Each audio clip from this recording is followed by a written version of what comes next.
I moved back to my hometown just a few months ago.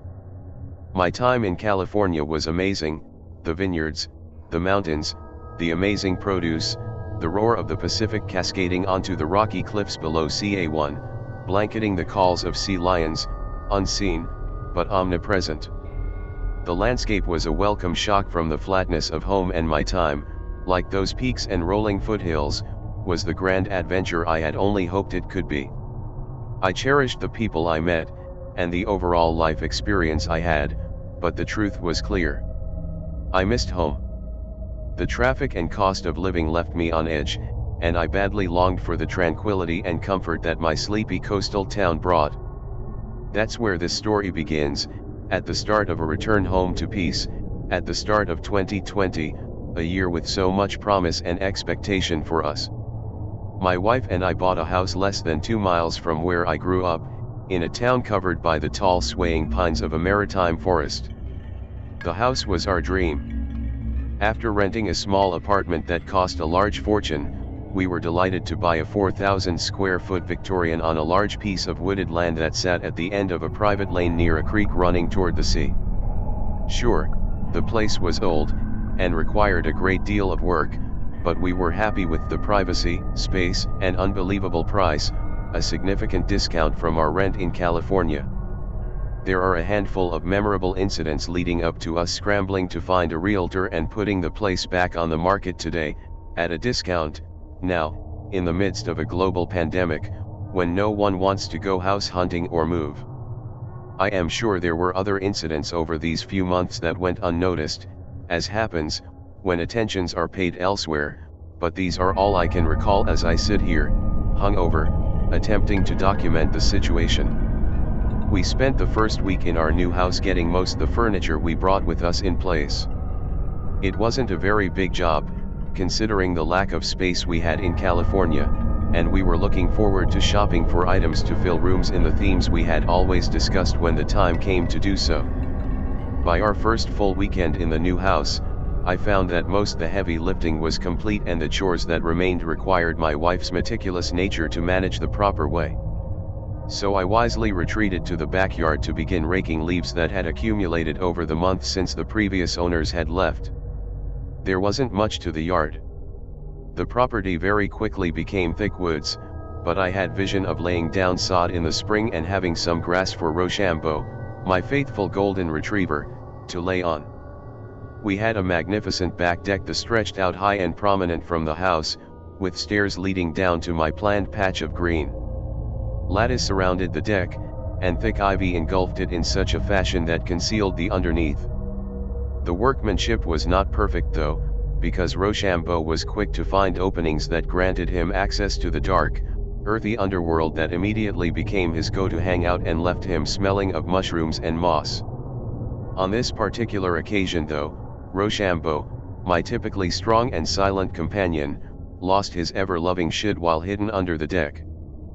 I dropped the rake and called for him, but the full-throttle barking continued, moving from his typical, intimidating Goldie woof, toward the higher-pitched call he makes when scared. I could see nothing through the opening and he would not come out when called. This went on for some time. I went into the house to fetch the treat jar, a surefire way to coerce him into anything, but even the allure of milk bones loudly rattling in their jar did not stop the barking or bring out my dog. Starting to panic that he was stuck, I sent my wife for a flashlight, so I could see, but with boxes still unpacked, she could not find it. I went to help, and after what felt like an eternity, I located it, in a kitchen box of all places, and went to help poor Rochambeau. When I got to the kitchen, I noticed the barking had stopped. On the back porch I could see Rochambeau, trembling, nose pressed on the glass of the back door, waiting to be let in. My wife and I spent a few minutes consoling the dog, before I went to check beneath the porch. My fear was that he got mixed up with some animal and I was worried about rabies. Under the deck, I shined the light and saw nothing but dirt and what appeared to be trash in the far corner. I gave up and decided we should just play it safe and take him to the vet. There were no signs of injury, so the vet sent us home and we dismissed it as one of those weird occurrences in the course of dog ownership every dog owner experiences. Rochambeau was fine, but never again went under the porch. The second event came about a week later. I was in bed relatively early and my wife was working on organizing one of the guest bedrooms. She had planned to keep some of her older, less frequently used clothing and jewelry in there to help better organize the items she wore on a day-to-day basis. At 3:21 a.m., we were awoken by a crash in the guest room. What we found was strange. An old jewelry box I bought her that was shaped like a treasure chest and could only be opened by moving components in a secret fashion, had been thrown across the room from where she left it and lay shattered by the wall. We did not know what to make of this, but my wife was convinced some pieces were missing. We could not sleep again that night. The next day, we took inventory, and she determined several pieces she swore she had seen prior to going to bed were now gone. They were mostly old costume pieces whose only real value was sentimental as they once belonged to her grandmother. We thought about calling the cops but wrote the whole thing off and went about our lives. We were consumed with new jobs and furniture deliveries and had soon put the oddity of that night out of our mind until the middle of February, when once again, we were awoken at 3:21 a.m. by another loud crash, the sound of metal falling to the ground downstairs, almost like broken glass. When we turned the lights on in our dining room, we saw antique silverware, scattered across the table and the wood floor. The wooden case was overturned, half hanging from the edge of the table and the chandelier still swayed. The silverware was rarely used. Like the jewelry, the set was inherited from my wife's grandmother, an old set that had been in her family since before they came to America from Germany generations ago, value more sentimental than financial, though these did have beautiful gold-plated handles. This time, we called the cops, but that proved to be nothing more than a waste of time. We confirmed again, that a handful of pieces were missing, just 2 forks, a tablespoon, a teaspoon, and 1 knife. We filed a report and were dismissed as crazy. The nights that followed really drained me. I'd be wide awake at 3:21 a.m., waiting, but nothing would happen. My work was suffering, and we were regretting the biggest purchase of our lives. Finally, we settled back into our routines, and tried to put the disturbances out of mind. Soon, news of the coronavirus would become all-consuming and we'd both be placed on telework, and new concerns would start keeping us up at night. I hadn't really thought about any of this until last night, when again at 3:21 a.m., I heard a noise. This was indistinguishable, but enough to wake me. We searched the house and found nothing. My wife went back to bed, but I stepped out on the back porch to look at the stars and have a small pour of Basil Hayden, hoping to calm my nerves. Truth is, since quarantine, I've been drinking too much. We both have. That's what I've been telling myself, anyway. I was looking at the stars through the trees, with fresh leaves, feeling unseasonably cool winds when I was startled by a rustling, scraping, scurrying sound below my feet. I froze in fear, uncertain of what I was hearing, but certain something was moving beneath my deck, to the far corner, the one where I saw the pile of trash. Whatever this was, it was small, but deliberate. I was in the middle of convincing myself this was a raccoon or a possum, when it spoke. The voice I heard was guttural, harsh, but very quiet, like a whisper. The language was one I have never heard. "Who's there?" I yelled. With that, the whispers and rustling stopped. I retreated upstairs to tell my wife of what I had heard but found her asleep. I lay restless for the remaining hours of last night, making frequent trips to refill the bourbon I was now heavily drinking. Finally, daylight broke through the shades this morning. Full of bravery from the bottle I nearly finished, I went outside, flashlight in hand. I crawled through the narrow opening beneath my porch, and on hands and knees, squirmed my way to the back corner. The air smelled of mushrooms and moss and I could feel my elbows and knees sink into the cool soft earth. What I dismissed as a pile of trash, was something much, much more. This afternoon, we defied stay-at-home orders, and I sent my wife to stay with her sister. As I finished typing this, on my dining room table rests a small treasure, among it, my wife's jewelry and our silverware, as well as several other pieces belonging to us, including medals won at work, candlesticks, and napkin rings, all gold. We never noticed those vanish. They are a small pittance of the total collection I retrieved from beneath my deck. Mostly, there are items of gold and silver I do not recognize and whose age clearly predate us. Beside this pile of treasure sits a full bottle of Basil Hayden and a pistol. I'm ready for 3:21 a.m. My house is for sale.